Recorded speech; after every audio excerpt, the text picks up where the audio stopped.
15 August 1947 रोजी आपला भारत देश स्वतंत्र झाला आणि आपला देश स्वतंत्र झाल्यानंतर आपल्या भारत देशाने जी राज्य पद्धती स्वीकारली ती राज्य पद्धती लोकशाही या पद्धतीची स्वीकारली की लोकांनी लोकांसाठी लोकांच्या मार्फत चालवलेलं राज्य म्हणजे लोकशाही आणि संपूर्ण भारत देशातील जनता मतदान करून त्या ठिकाणी उमेदवार मुख्यमंत्री असेल राज्याचा किंवा देशाचा पंतप्रधान असेल तो त्या ठिकाणी निवडला जातो आणि 26 जानेवारी 1950 रोजी आपला भारत देश प्रजासत्ताक झाला आणि निवडणूक प्रक्रिया त्या ठिकाणी आपल्या देशामध्ये घेण्यास प्रारंभ झाला आणि त्या निवडणुकीची ओळख आपल्या संपूर्ण विद्यार्थ्यांना व्हावी म्हणून आपल्या सोमप्रकाश प्राथमिक शाळेमध्ये दरवर्षी आपण विद्यार्थी संसद निवडणूक घेत असतो आणि त्याचाच एक भाग म्हणून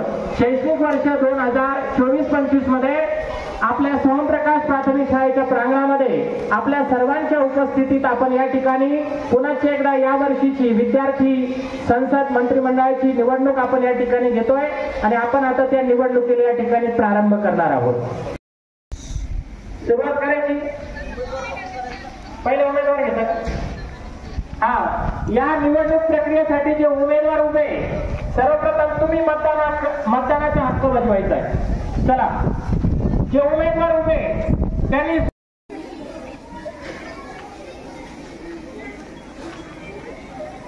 नाव सांग तुझं. आर्यन संतोष दवंगे. आर्यन संतोष दवंगे.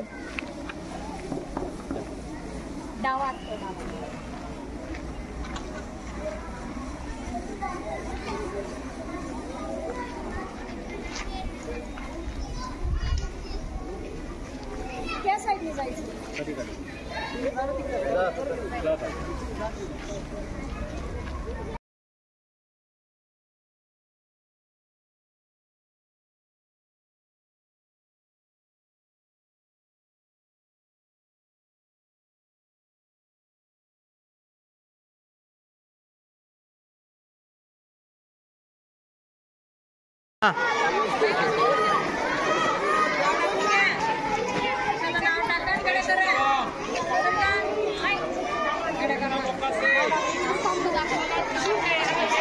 सपकाळ. आदित्य सपकाळ. नाव ठेवायचं रे. श्रीकांत सोनवणे. किती फोटो घेऊन सर आता आपण. समाधान चव्हाण. एक मिनिट थांबा जे बघा इकडे आपली नाव सांगा. यश चव्हाण. थांब रे गर्दी लागतो तिथे थांब. वेदांत निकम. किती झालं सर. डावा. सर 42 महिला आणि 50 पुरुष. ते अडचण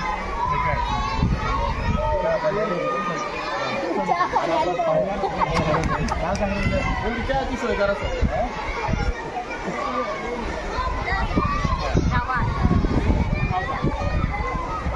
आर्यन देवगल्या. नितेश खडके. अभिषेक थोरात. अभिषेक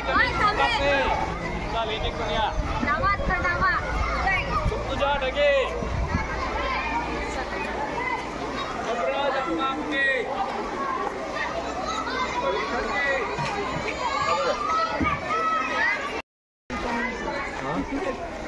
धन्यवाद सर. डावा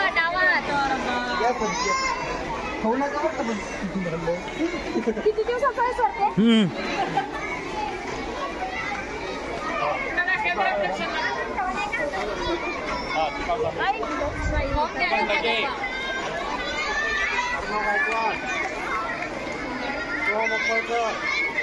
आता निवडणूक प्रक्रिया पार पडलेली आहे. मतदान प्रक्रिया पार पडलेली आहे आणि मतमोजणीची प्रक्रिया या ठिकाणी सुरुवात झालेली आहे. अगदी थोड्याच वेळामध्ये या ठिकाणी या निवडणुकीचा निकाल आपले निवडणूक अधिकारी या ठिकाणी जाहीर करणार आहेत.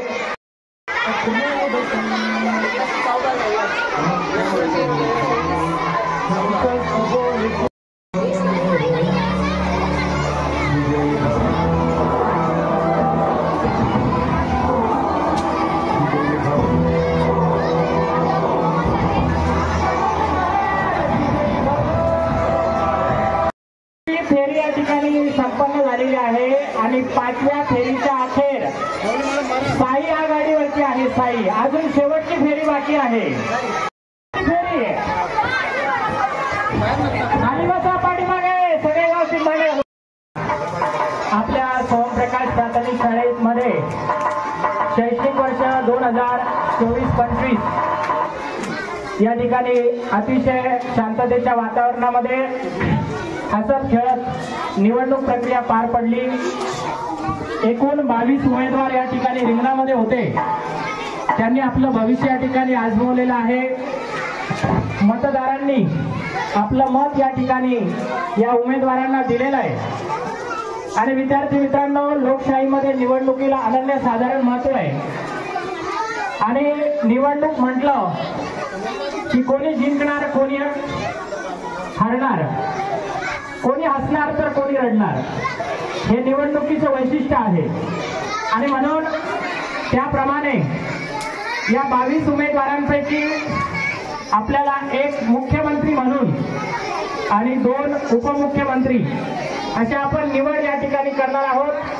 आणि या मतमोजणी प्रक्रियेमध्ये 2 उमेदवार शाळेतील जे पहिल्यापासून आघाडीवरती राहिले त्यामध्ये एक आहे साई आणि दुसरा आहे आर्यन. हे 2 उमेदवार पहिल्या 5 फेरीपर्यंत साई हा आघाडीवरती होता. त्यानंतर पुढच्या फेरीमध्ये आर्यन थोडासा आघाडीवरती गेला आणि नंतर अंतिम मतमोजणी झाल्यानंतर जो काही निकाल आलेला आहे तो अजून माझ्या हातामध्ये. दोघांमध्ये रस्सी खेच चालू होती. एक पुढे तर एक मागे, एक पुढे तर एक मागे. बरेच जण त्या रस्सीच्या खाली पण राहिले नाही. बिचाऱ्यांना मत कमी पडले. जसं आपलं कार्य आहे तसं आपल्याला मतदान त्या ठिकाणी पडत असतं. बरेच जण जे मतदार आहेत त्यांना आपल्या बाजूला खेचण्यामध्ये अपयशी झाले आणि ज्यांनी चांगल्या पद्धतीने त्या ठिकाणी प्रचार केला. म्हणून कोण निवडून आलेला असेल मुलांपैकी? कोण कोण कोण इकडे मुलींमध्ये? पाठीमागच्या मुलींना काय वाटतं, कोण आला असेल निवडून? काही अंतिम निकाल या ठिकाणी मुख्यमंत्री म्हणून शैक्षणिक वर्ष 2024-25 सोमप्रकाश प्राथमिक शाळेचा मुख्यमंत्री म्हणून निवडून आलेला आहे. जो विद्यार्थी निवडून आलेला आहे त्याचं नाव आहे, त्याचं नाव आहे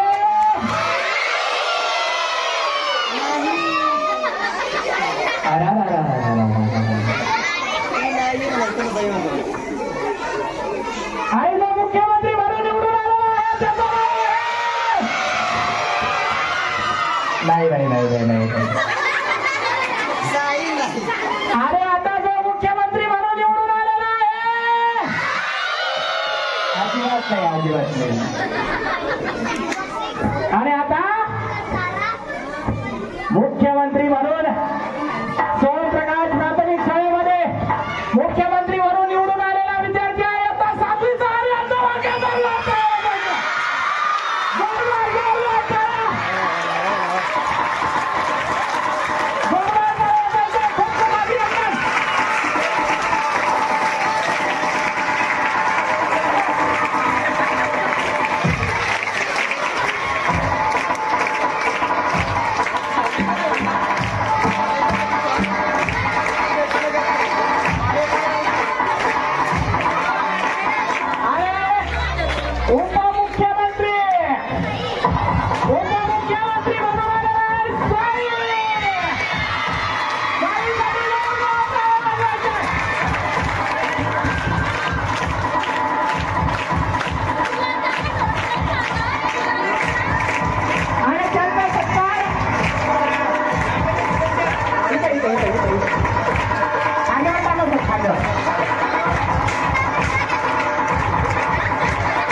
की मला तुम्ही मुख्यमंत्री पदावर निवडून दिले, तर मी तुमचा खूप खूप आभार मानतो. आपल्या आजूबाजूला